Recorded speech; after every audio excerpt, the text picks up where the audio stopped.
ang kita mula sa importasyon ng sibuyas na hawak naman ni Martin Araneta.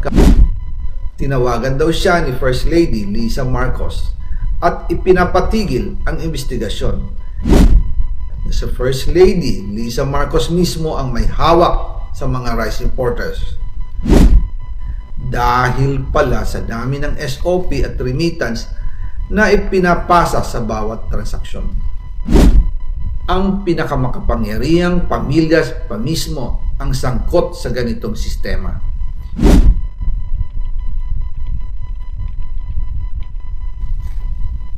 Ngayon naman po, tungkol sa kampanya nitong 2025 elections, nagkwento sa akin si dating Speaker Martin Romualdez. Kinausap daw siya ni PBBM sa Tacloban para tumulong sa gastusin ng mga kandidato mula national hanggang local candidates. Ang sagot ni Speaker, naibigay na niya ang SOP collections sa Bureau of Customs na umabot sa 11 billion pesos. Dagdag pa dyan, may 9 billion pesos collection mula sa sugar na ayon mismo sa kanya ay pinaghahatian lang ng 5 kumpanya para makontrol nila ang presyo ng asukal sa merkado. At iba pa ang kita mula sa importasyon ng sibuyas na hawak naman ni Martin Araneta, kapatid ni First Lady Lisa Araneta Marcos. Kung matatandaan ninyo, noong 2022, nagkaroon po ng investigasyon sa Kamara na pinangungunahan ni Congressman Toto Sonsing dahil sobrang taas ng presyo ng sibuyas. Umabot ng 600 pesos kada kilo. Gayong dapat ay nasa 80 pesos lang. Doon lumabas ang pangalan ni Martin Araneta bilang isa sa mga nasa likod ng kontrol sa importasyon ng sibuyas. Pero hindi po natuloy ang investigasyon. Ang sabi ni Speaker, tinawagan daw siya ni First Lady Lisa Marcos at ipinapatigil ang investigasyon. Kaya walang natuloy at walang naparusahan.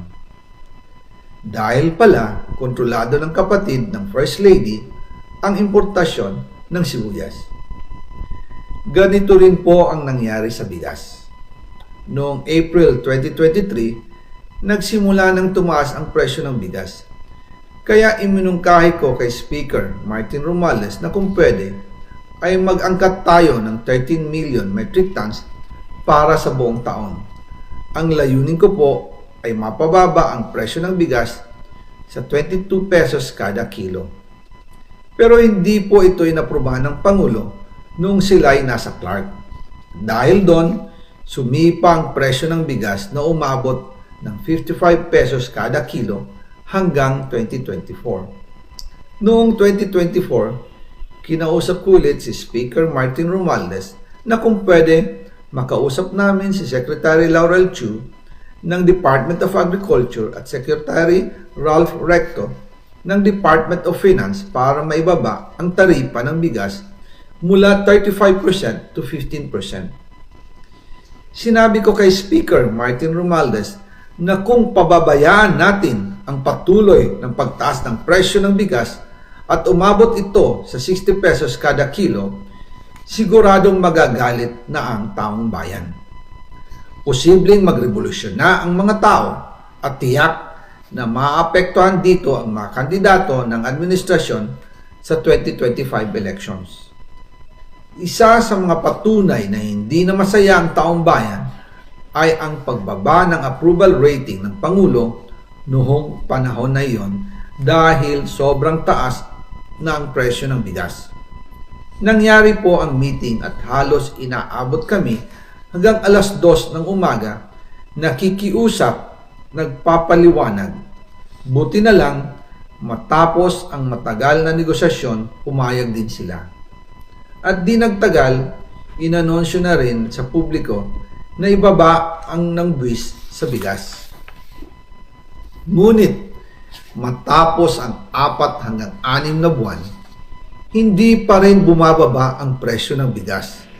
Kahit ibinaba na ang taripa nito, kaya iminungkahi ko kay Speaker Romualdez na magpatawag ng investigasyon tungkol sa bigas sa pamamagitan ng Quinta Committee hearings. Black Friday is coming. And you've never felt more alive. Committee hearings. Habang iniimbestiga nito ng Quinta Committee na pinamumunuan ni Congressman Joey Salceda, bigla na lang itong pinahinto ni Secretary Kiko Laurel Chu matapos niyang ipakita ang isang confidential report. Nakasaad dito na si First Lady Lisa Marcos mismo ang may hawak sa mga rice importers. Ayon kay Secretary Laurel, maaapektuhan daw ang First Lady kung itutuloy ang investigasyon dahil kasama raw nila sa Vietnam visit ang ilang importer ng bigas at nag-dinner pa raw sila roon.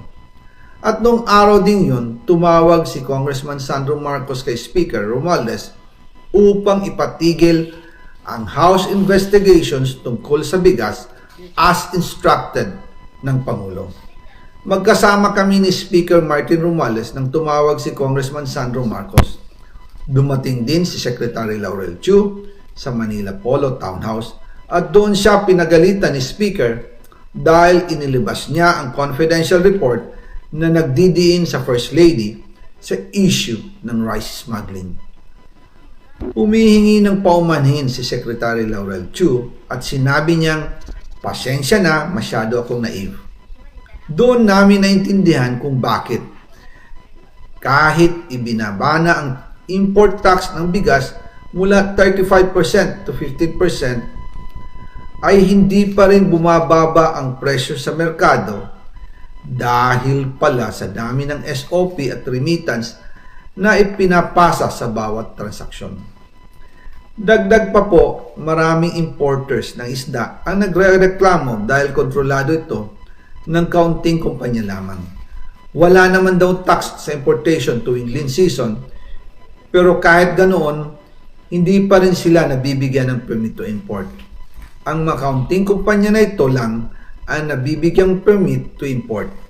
Dahil dito, kontrolado din ang presyo ng isda at ito din ang dahilan kung bakit mataas ang presyo ng galunggong.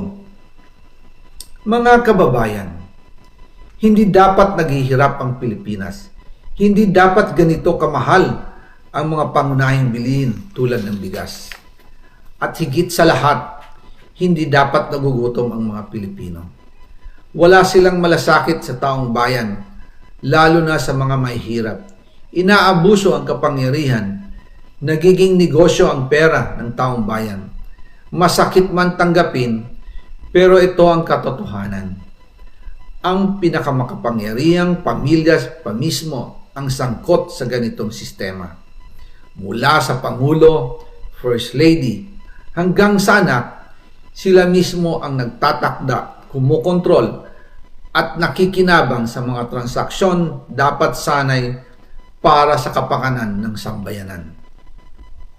Hawak at kontrolado nila halos lahat ng ahensya, kaya nagagawa nilang itago ang katotohanan. Sa mga susunod na araw, marami pa po akong isisiwalat. Maraming salamat sa inyong oras at patuloy na pag-unawa. Naway, magising tayo sa katotohanan at sama-sama nating hanapin ang hustisya para sa bayan. Diyos mabalos po sa Indogabos.